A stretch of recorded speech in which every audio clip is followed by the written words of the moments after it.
ಯಜಮಾನ್ರು ನಿಜವಾಗ್ಲೂ ಮಗು ಅನುಷ್ಕಾ ನನ್ನನ್ನು ತಳ್ಳಿದ್ರಿಂದಾನೇ ಹೋಗಿರೋದು ಅನ್ಕೊಂಡು ಎಷ್ಟು ನೊಂದ್ಕೊಳ್ತಿದ್ದಾರೆ. ಪಾಪ ಅವರು ಹುಟ್ಟೋ ಮಗು ಬಗ್ಗೆ ನನ್ನಷ್ಟೇ ಕನ್ಸ್ಕೊಂಡಿದ್ರು. ಆದ್ರೆ ಜನನಿಗೆ ಮಗು ಕೊಡೋ ನಿರ್ಧಾರನ ನಾನು ಒಬ್ಳೆ ತಗೊಂಡ್ಬಿಟ್ಟೆ. ಯಜಮಾನ್ರಿಗೆ ತುಂಬಾ ದೊಡ್ಡ ಅನ್ಯಾಯ ಮಾಡ್ಬಿಟ್ಟೆ.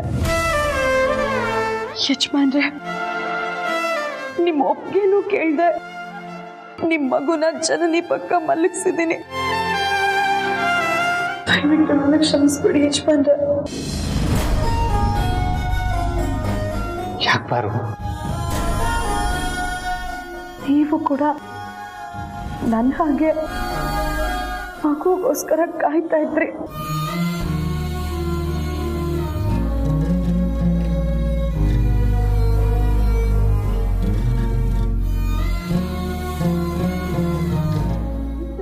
ಆ ಸಂತೋಷನ ನಾನು ನಿಮ್ಮಿಂದ ಕಿತ್ಕೊಂಡ್ಬಿಟ್ನಲ್ಲ ಯಜಮಾನ್ರೆ. ನೀನ್ ಯಾಕೆ ಬಾರು ಕ್ಷಮೆ ಕೇಳ್ತಾ ಇದೀಯಾ? ಆಕ್ಚುಲಿ ನಾನ್ ನಿನ್ನ ಕ್ಷಮೆ ಕೇಳಬೇಕು. ನಮ್ಮ ಅಪ್ಪನ ಕಾಪಾಡ್ಕೊಳ್ಳೋದಕ್ಕೆ ಹೋಗಿ ಅನುಷ್ಕಾ ನಿನ್ನನ್ನ ತಳ್ಳಿದ್ಲು. ಅದರಿಂದ ಮಗು ಹೋಯ್ತು. ಅಪ್ಪನ್ನ ಕಾಪಾಡ್ಕೊಳ್ಳೋದಕ್ಕೆ ನಿನ್ ಬದಲು ನಾನು ಹೋಗಿದ್ದಿದ್ರು, ಇಲ್ಲ ನೀನು ಫೋನ್ ಮಾಡಿದಾಗ ಸರಿಯಾದ ಸಮಯಕ್ಕೆ ನಾನು ಅಲ್ಲಿಗೆ ಬಂದಿದ್ದಿದ್ರು, ನಾವು ನಮ್ಮ ಮಗುನ ಕಾಪಾಡ್ಕೊಳ್ಬೋದಾಗಿತ್ತು. ಇವತ್ತು ನೀನ್ ಹೆತ್ ಮಗು ನಿನ್ ಜೊತೆ ಇರ್ತಾ ಇತ್ತು. ಅದಕ್ಕೆ ನಾನು ನಿನ್ನ ಕ್ಷಮೆ ಕೇಳಬೇಕು ಪಾರು. ಯಜಮಾನ್ರೆ, ದಯವಿಟ್ಟು ಮಗು ದೂರ ಆಗಿರೋ ವಿಷಯಕ್ಕೆ ನೀವು ನನ್ನ ಕ್ಷಮೆ ಕೇಳ್ಬೇಡಿ.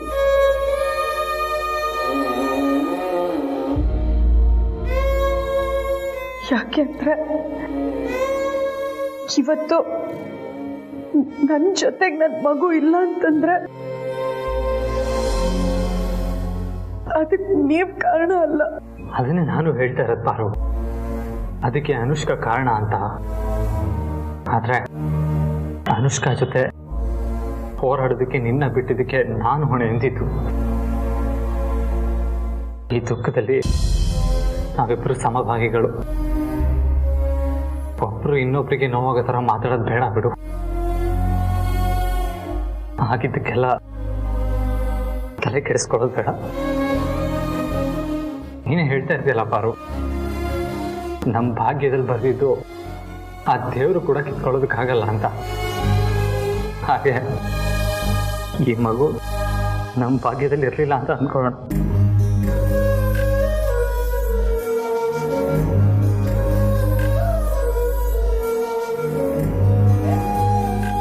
ನೀವು ತುಂಬಾ ಒಳ್ಳೆಯವರು ಯಜಮಾನ್ರೆ.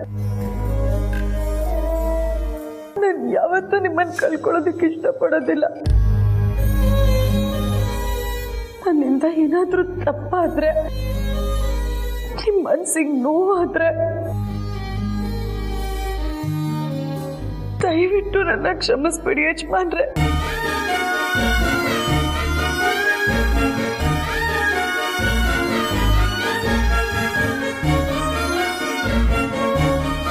ಇಲ್ಲ ಪಾರು, ನೀನು ನನ್ನ ಪಾರು. ನನ್ನ ಪಾರುಗಿಂದ ಯಾವತ್ತಾದ್ರೂ ತಪ್ಪಾಗೋದಕ್ಕೆ ಸಾಧ್ಯ ನಾನು. ಇನ್ನೊಬ್ರು ತಪ್ಪನ್ನ ಸರಿ ಮಾಡೋಳು ನನ್ನ ಪಾರು. ಮಗು ಹೋಗಿರೋ ದುಃಖದಲ್ಲಿ ಏನೇನೋ ಮಾತಾಡ್ತಾ ಇದೆ. ಆದ್ರೆ ನಾನು ನಿನಗೆ ಇಷ್ಟಂತೂ ಪ್ರಾಮಿಸ್ ಮಾಡ್ತೀನಿ ಪಾರು, ಎಂಥ ಸಂದರ್ಭ ಬಂದ್ರು ನಾನು ನಿನ್ನ ಬಿಟ್ಕೊಡಲ್ಲ. ಯಾವಾಗ್ಲೂ ಇಷ್ಟೇ ಪ್ರಾಮಾಣಿಕವಾಗಿ ಪ್ರೀತಿಸ್ತೀನಿ ಪಾರು.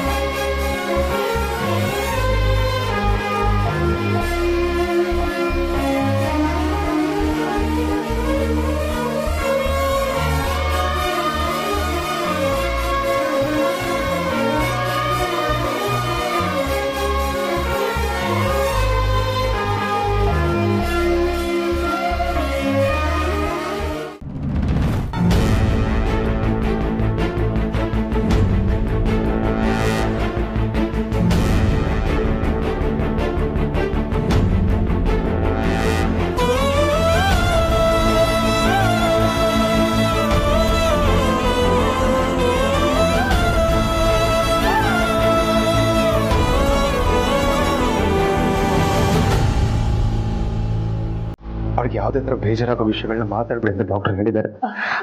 ಸಮಾಧಾನ ಮಾಡ್ಕೊಳ್ಳಿ, ಧೈರ್ಯ ತಗೊಳ್ಳಿ.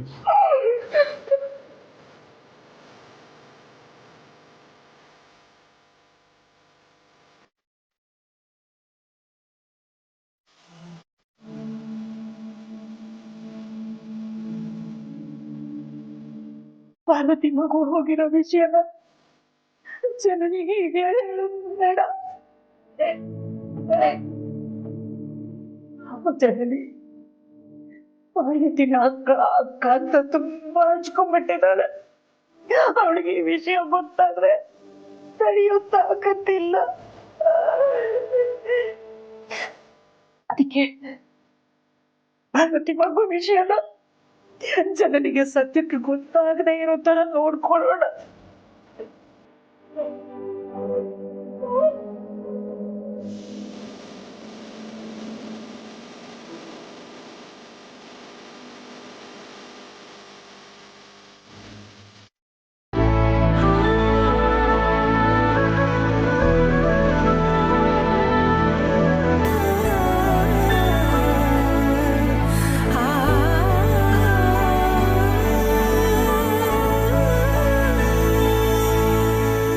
ಜನನಿ,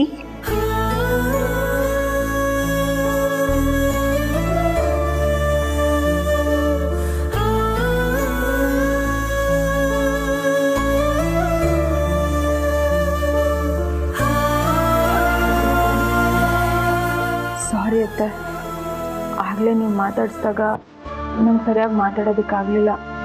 ಇನ್ನೂ ಸುಸ್ತು ಹಾಗೆ ಇತ್ತು. ಪರವಾಗಿಲ್ಲಮ್ಮ.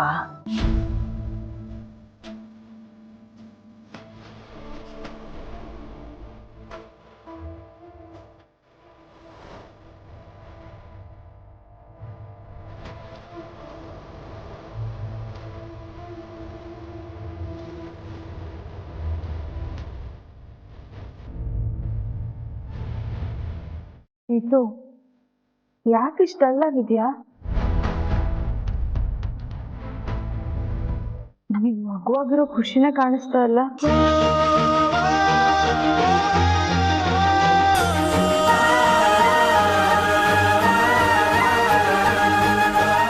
ಜನನಿ,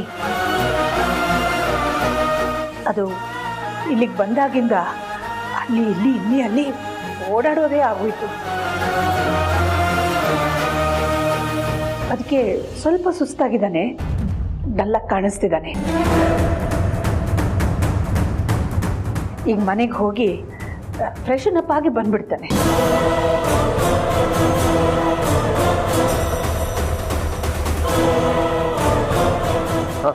ಆಯ್ತು ಅತ್ತೆ, ಕಾರಲ್ಲಿ ಬರುವಾಗ ಪಾರ್ವತಿ ಅಕ್ಕನ ಹೊಟ್ಟೆಗೆ ಪೆಟ್ಟು ಬಿದ್ದಿದೆ ಅಂತ ನೀವು ಮಾವನ ಹತ್ರ ಫೋನಲ್ಲಿ ಮಾತಾಡ್ತಿದ್ರಲ್ಲ, ಇದೇ ಹಾಸ್ಪಿಟಲಿಗೆ ಸೇರ್ಸೋದಕ್ಕೆ ಹೇಳಿದ್ರಲ್ಲ, ಈಗ ಅಕ್ಕ ಹೇಗಿದ್ದಾರೆ? ಚೆನ್ನಾಗಿದ್ದಾಳಮ್ಮ, ಚೆನ್ನಾಗಿದ್ದಾಳೆ ಪಾರ್ವತಿ.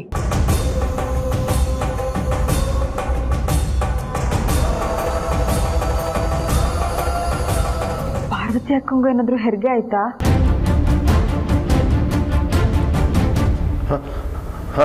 ಆಯ್ತು.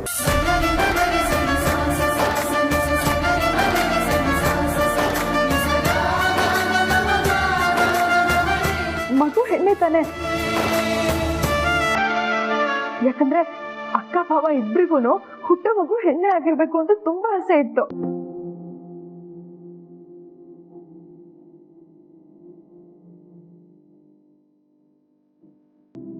ಹೌದು, ಪಾರ್ವತಿಗೂ ಹೆಣ್ಮಗುನೇ.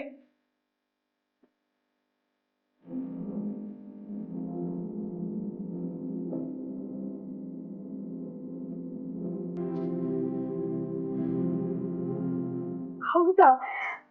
ಅಲ್ಲಿಗೆ ಅಕ್ಕ ಭಾವ ಇಬ್ರು ನಂಬಿಕೆನೂ ಇಷ್ಟು ಸ್ಟ್ರಾಂಗ್ ಆಗಿದೆ ಅಲ್ವಾ ಅತ್ತೆ?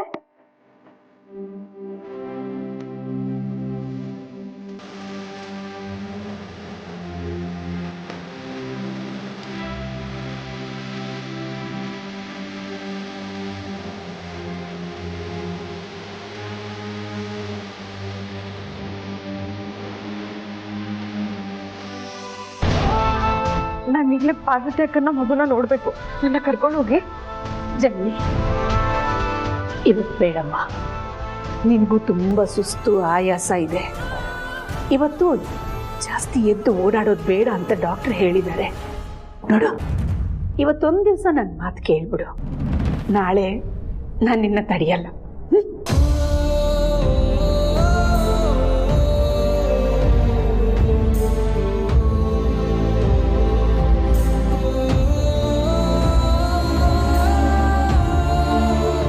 ಥ್ಯಾಂಕ್ಸ್ ಅತ್ತೆ.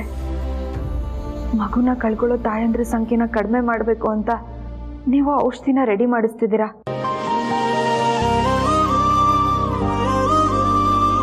ನಾನು ಔಷಧಿನ ತಗೊಳ್ಳಿಲ್ಲ, ಆದರೂ ನೀವು ಮಾಡಿದ ಹೊಸ ಪ್ರಯತ್ನ ನನಗೆ ಹೋಪ್ಸ್ನ ಕೊಡ್ತು.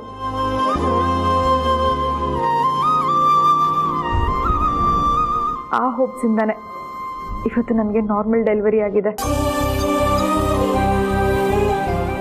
ಅದಕ್ಕೆ ಥ್ಯಾಂಕ್ ಯು ಅತ್ತೆ. Thank you so much.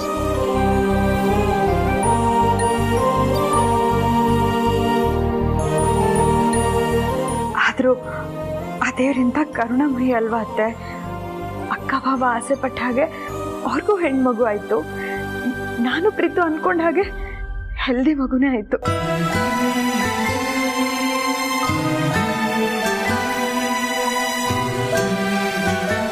ಇವತ್ತು ಎಷ್ಟು ಖುಷಿ ಆಗ್ತಿದೆ ಗೊತ್ತಾ? ಡಿಸ್ಚಾರ್ಜ್ ಆಗ್ತಿದ್ದ ಹಾಗೆ ಪಾರ್ವತಿ ಅಕ್ಕನ ಕರ್ಕೊಂಡು ಸೀದಾ ಅರಸನಕೋಟೆಗೆ ಹೋಗ್ಬಿಡೋಣ.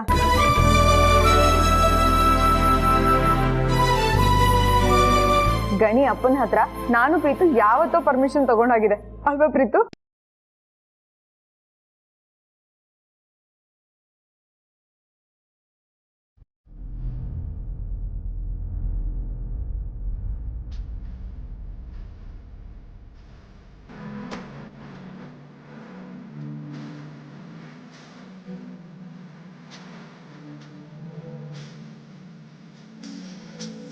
ಆಮೇಲೆ ಅರಸನಕೋಟೆಗೆ ನಾನು ನಮ್ಮ ಅಕ್ಕ ಇಬ್ರು ಒಟ್ಟಿಗೆ ನಮ್ಮ ಅರಸನಕೋಟೆ ಪುಟಾಣಿ ಲಕ್ಷ್ಮಿಯರನ್ನ ಎತ್ಕೊಂಡು ಒಳಗಡೆ ಕಾಲಿಡ್ತೇವೆ. ಸೀಮಂತ ಅಂತೂ ನನಗೆ ಅಕ್ಕಂಗೆ ಒಟ್ಟಿಗೆ ಮಾಡೋದಕ್ಕಾಗಲಿಲ್ಲ, ಆದ್ರೆ ನಿಮ್ಮಿಬ್ರು ಮೊಮ್ಮಕ್ಳನ್ನ ಒಟ್ಟಿಗೆ ಒಂದೇ ತರ ನೀವು ಆರೈಕೆ ಮಾಡೋದನ್ನ ತಡೆಯೋದಕ್ಕೆ ಯಾರೂ ಇಲ್ಲ ಅತ್ತೆ. ಈ ಮಾತನ್ನ ನಾನು ಆಗಲೇ ಅಕ್ಕ ಬಾಬಗೂ ಹೇಳ್ಬಿಟ್ಟಿದ್ದೀನಿ.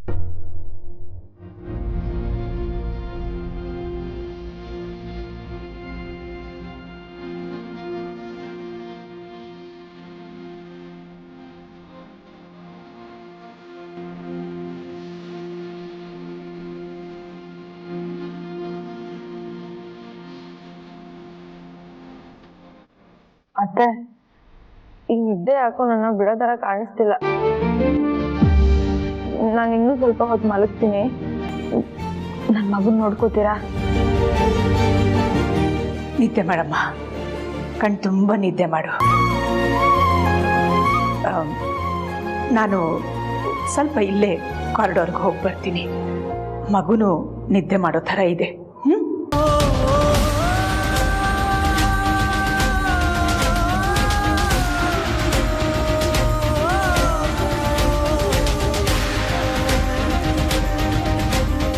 ಪ್ರೀತು, ನೀನು ಸ್ವಲ್ಪ ಹೊತ್ತು ಮನೆಗೆ ಹೋಗಿ ರೆಸ್ಟ್ ಮಾಡ್ಬಿಡ್ ಬಾ. ಸರಿ, ಆರಾಮ ಮಲ್ಕೋ.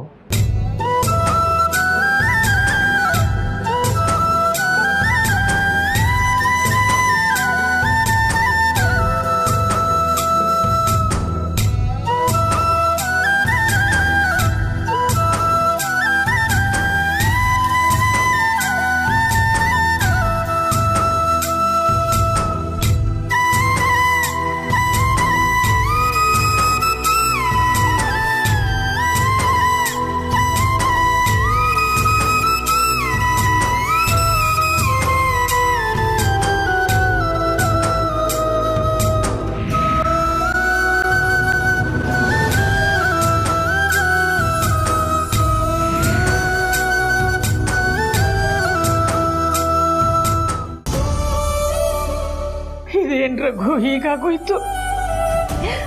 ನಮ್ಮ ಎರಡನೇ ಸೊಸೆ ಜನನಿ, ಅವಳ ಮಗು ಆರೋಗ್ಯವಾಗೇ ಇದ್ದಾರೆ ಅನ್ನೋ ಖುಷಿ ಒಂದ್ ಕಡೆ, ನನ್ ದೊಡ್ಡ ಸೊಸೆ ಪಾರ್ವತಿ ಅವಳ ಮಗುನ ಕಳ್ಕೊಂಡ್ಬಿಟ್ಟಿದ್ದಾಳಲ್ಲ ಅನ್ನೋ ನೋವು ಇನ್ನೊಂದ್ ಕಡೆ. ಒಂದೇ ಸಮಯದಲ್ಲಿ ಈ ನೋವನ್ನ ಖುಷಿನ ಹೇಗ್ ಬ್ಯಾಲೆನ್ಸ್ ಮಾಡೋದು ರಘು?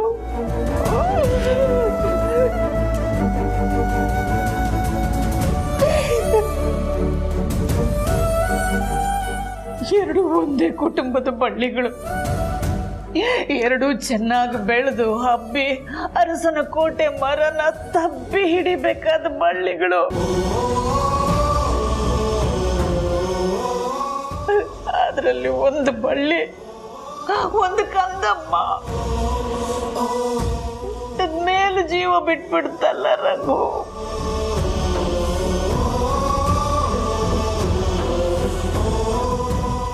ಈ ಕೈಗಳಿಂದ ಆ ಮಗುನ ತಪ್ಪಿ ಹಿಡಿಬೇಕು, ನಮ್ಮ ಪಾರ್ವತಿ ಮಗುನ ಮುದ್ದು ಮಾಡಬೇಕು, ಎದೆಗೆ ಹಚ್ಕೋಬೇಕು ಅಂತ ಎಷ್ಟೆಲ್ಲ ಆಸೆ ಪಟ್ಟಿದ್ವಿ. ಎಲ್ಲ ಆಸೆ ಪಟ್ಟು ಫಲಾಗೋಯ್ತು.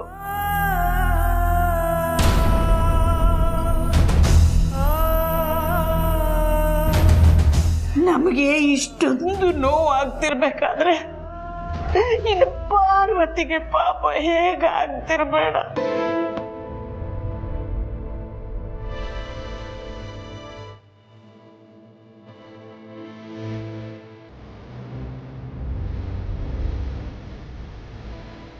ಪಾರ್ವತಿಗೆ ಚಿಕ್ಕ ವಯಸ್ಸಿಂದಲೂ ಆ ದೇವ್ರು ಕಷ್ಟಗಳನ್ನೇ ಕೊಟ್ಬಿಟ್ಟ ಅಂತ ಹನುಮಂತು ಹೇಳ್ತಿದ್ದ. ಪಾಪ ಈಗ್ಲಾದ್ರೂ ಆ ದೇವ್ರು ಅವಳಿಗೆ ತಾಯ್ತನದ ಸುಖನ ಕೊಟ್ಟು ಆಶೀರ್ವಾದ ಮಾಡ್ಬೇಕಾಗಿತ್ತು. ದೊಡ್ಡ ನ್ಯಾಯ ಮಾಡ್ಬಿಟ್ಟ ರಘು.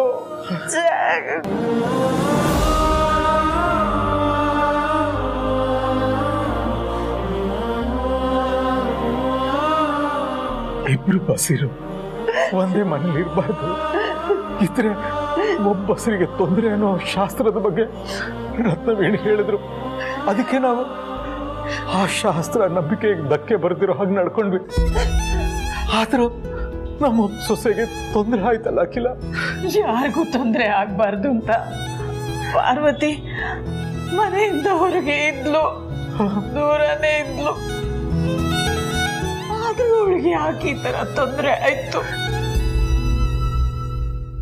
ಯಾಕೆ ಅವಳ ಮಗು ಜೀವ ಬಿಟ್ಬಿಡ್ತು?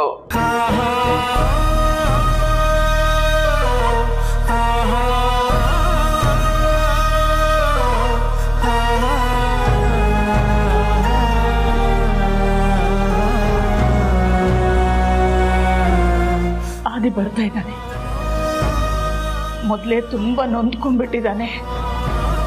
ಅವನ ಮುಂದೆ ನಾವು ಪಾರ್ವತಿ ವಿಷಯ, ಅವಳ ಮಗು ವಿಷಯ, ಅವಳ ಗರ್ಭಕೋಶ ತೆಗ್ದಿರೋದು ಇದೆಲ್ಲ ಮತ್ತೆ ಮಾತಾಡಿ ಮತ್ತೆ ನೋವು ಕೊಡೋದು ಬೇಡ.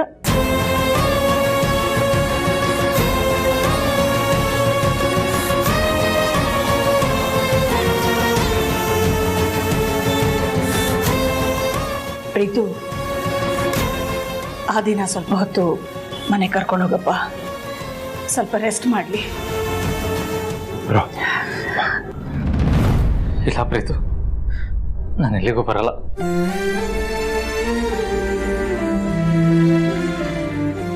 ನಾನು ಪಾರು ಜೊತೆ ಇರ್ತೀನಿ.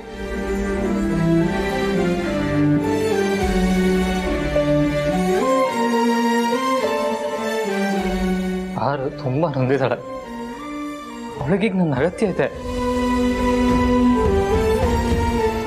ಇವಾಗ ಒಂದು ಕ್ಷಣನೂ ಅವಳೊಬ್ಳನ್ನೇ ಬಿಟ್ಟು ನಾನು ಎಲ್ಲಿಗೂ ಹೋಗಲ್ಲ. ಅದೇ ನಾನಿದ್ದ ಮೇಲೆ ಪಾರ್ವತಿ ಹೇಗಪ್ಪ ಒಂಟಿ ಆಗ್ತಾಳೆ?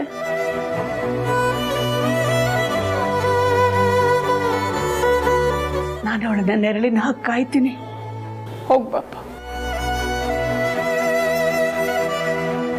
ಹೌದಪ್ಪ ಆದಿತ್ಯ, ನೀನಿಲ್ಲೇ ಇದೇ ವಾತಾವರಣದಲ್ಲಿದ್ರೆ ಕಳ್ಕೊಂಡಿರೋದ್ರ ಬಗ್ಗೆ ಯೋಚನೆ ಮಾಡ್ತಾ ಕೊರಗ್ತಿರ್ತೀಯ. ಹೋಗು ಮನೆಗೆ. ನೀನೇ ನೋವಲ್ಲಿದ್ರೆ ಪಾರ್ವತಿಗೆ ಸಮಾಧಾನ ಸಾಂತ್ವನ ಹೇಗಪ್ಪ ಹೇಳ್ತೀಯಾ? ಅದಕ್ಕೆ ಮನೆಗೆ ಹೋಗಿ ಸ್ವಲ್ಪ ರೆಸ್ಟ್ ತಗೊಂಡ್ ಬಾ. ಹೌದು ಆದಿತ್ಯ, ಮನೆಗೆ ಹೋಗು, ಫ್ರೆಶನ್ ಅಪ್ ಆಗು, ಮನಸ್ಸು ಸ್ವಲ್ಪ ತಿಳಿ ಆಗುತ್ತೆ.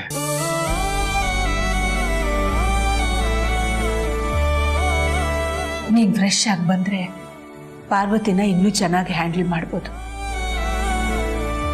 ನೋಡಪ್ಪ, ನೀನ್ ಅಮ್ಮನ ಮೇಲೆ ನಂಬಿಕೆ ಇದ್ರೆ ನೀನು ಹೋಗ್ತೀಯ.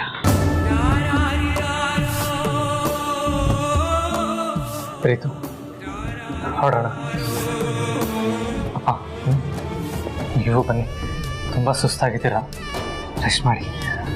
ನನ್ನ ಮನಸ್ಸಿನ ಮಾತನ್ನೇ ನೀನು ಹೇಳ್ದೆ, ಕರ್ಕೊಂಡೋಗಪ್ಪ. ಹೋಗಿರು.